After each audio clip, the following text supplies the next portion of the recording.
नमस्कार, शून्य the power of empty mind में आप सबका फिर से स्वागत है। साधना कैसे शुरू करें, साधना के क्या नियम होते हैं और संकल्प कैसे लिए जाते हैं, आज इस वीडियो में हम जितना हो सकेगा विस्तार से बात करेंगे। देखिए, कोई भी साधना शुरू करने से पहले सबसे पहले तो आपको ज़रूरी है कि आप दृढ़ निश्चय कर लें कि साधना आप शुरू तो कर रहे हो, इसको आप वहाँ तक लेके जाओगे जहाँ तक इसका एंड आपको दिखे, चाहे उसके लिए कितने साल लगे। उस चीज़ के लिए आपको मेंटली, फिजिकली, स्पिरिचुअली इन सारी चीज़ों को लेकर अपने आप को तैयार करना पड़ेगा। साधना शुरू करने के लिए सबसे पहले तो ज़रूरी होता है एक आसन। दूसरी चीज़ ज़रूरी होती है, आपके पंच तत्वों को आप अपने साथ रखिए। धरती, हवा और आकाश, ये तो आपको डायरेक्टली इनडायरेक्टली मिल ही जाते हैं।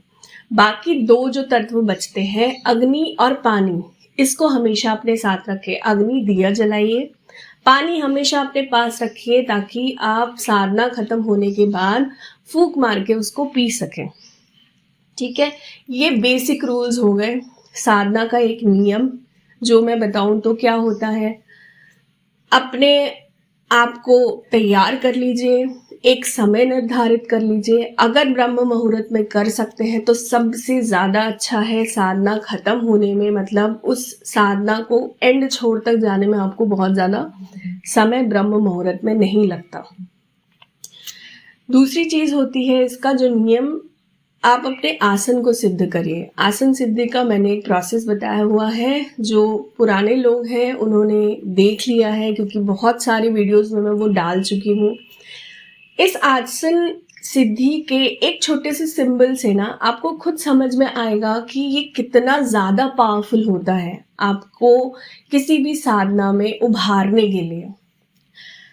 तीसरी चीज़ जो ज़रूरी होती है वो ये होता है कि चुनाव।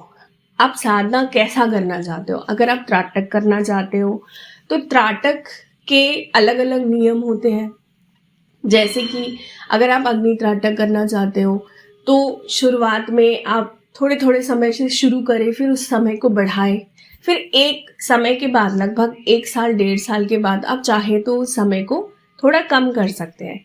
अगर आप मंत्र जाप करना चाहते हैं तो एक माला बहुत ज़रूरी है। एक 108 बीट की माला ले लीजिए रेगुलर बेसिस पे। नॉर्मल मंत्र, अगर आपको मंत्र नहीं समझ में आ रहा, कोई भारी मंत्र उठाने की कोई ज़रूरत नहीं है अगर आपके कोई गुरु नहीं है तो, क्योंकि जैसे जैसे साधना आगे बढ़ती है आपको फिजिकली बहुत सारे चैलेंजेस से गुजरना पड़ता है। तो जितना भारी मंत्र होगा उतना ज़्यादा आपको स्ट्रगल करना पड़ेगा, क्योंकि कई बार ऐसा होता है बीज मंत्र हम ढंग से बोल भी नहीं पाते, उसका असर हमारी बॉडी पे या फिर स्पिरिचुअलिटी पे बहुत ज़्यादा पड़ता है। तो या तो फिर एक बेसिक सा मंत्र उठा लीजिए, और या तो फिर आप नाम जाप के साथ भी शुरू कर सकते हैं। ज़रूरी नहीं है कि आप एक दिन में 4 माला, 6 माला, 10 माला करें।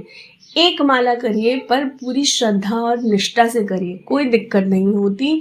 जहाँ तक सिद्धि का सवाल है, सिद्धि ये ज़रूरी नहीं है देखकर हो कि आपने कितनी माला करी है। अगर आपके चक्र क्लीन है, आप अपने उस टेस्ट से गुजर चुके हो, क्योंकि इस पाथ पे, स्पिरिचुअल पाथ पे आपके लाइफ में एक टाइम ऐसा ज़रूर आता है जब आपको टेस्ट से गुजरना ही पड़ता है। अब वो चाहे आपकी गलती हो या फिर आपके पुराने ब्लॉकेजेस की वजह से हो, हालांकि होता ब्लॉकेज की वजह से ही है।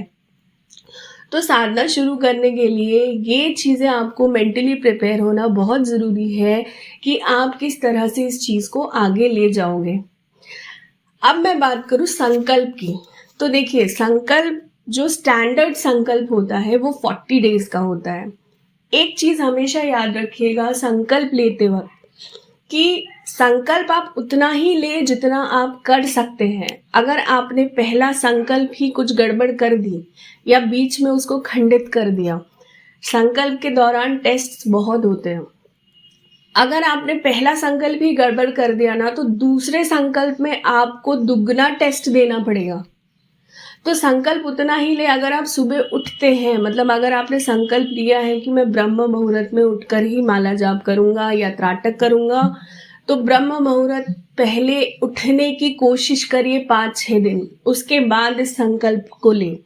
उसी प्रकार जिस तरह आप अपनी कोई बुरी आदत को भी छोड़ना चाहते हैं संकल्प के दौरान कि नहीं संकल्प ले लूँगा तो मेरी ये बुरी आदत छूट जाएगी। हाँ, अगर आपके इंद्रियों पर आपका वश है आप ज़रूर छोड़ सकते हो, पर प्रैक्टिस कर लीजिए 5-6 दिन की क्या सही में मैं अपनी ये आदत छोड़ सकता हूँ। उसके बाद संकल्प आप ले सकते हैं। संकल्प के लिए कुछ ज़रूरत नहीं होती है, एक जस्ट पानी लीजिए अपने हाथ में, अपना नाम, गोत्र, समय, जिस समय आप संकल्प ले रहे हैं और जिस समय तक के लिए ले रहे हैं वो समय अच्छे से बोलिए।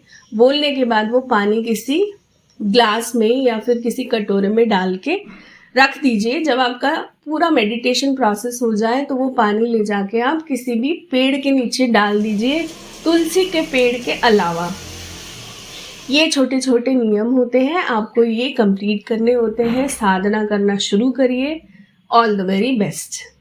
आज के लिए इतना ही। आशा करती हूँ मेरी इस वीडियो से आज आपको कुछ नई जानकारी ज़रूर मिली होगी। चैनल को लाइक और सब्सक्राइब करना ना भूलें। Thank you so very much.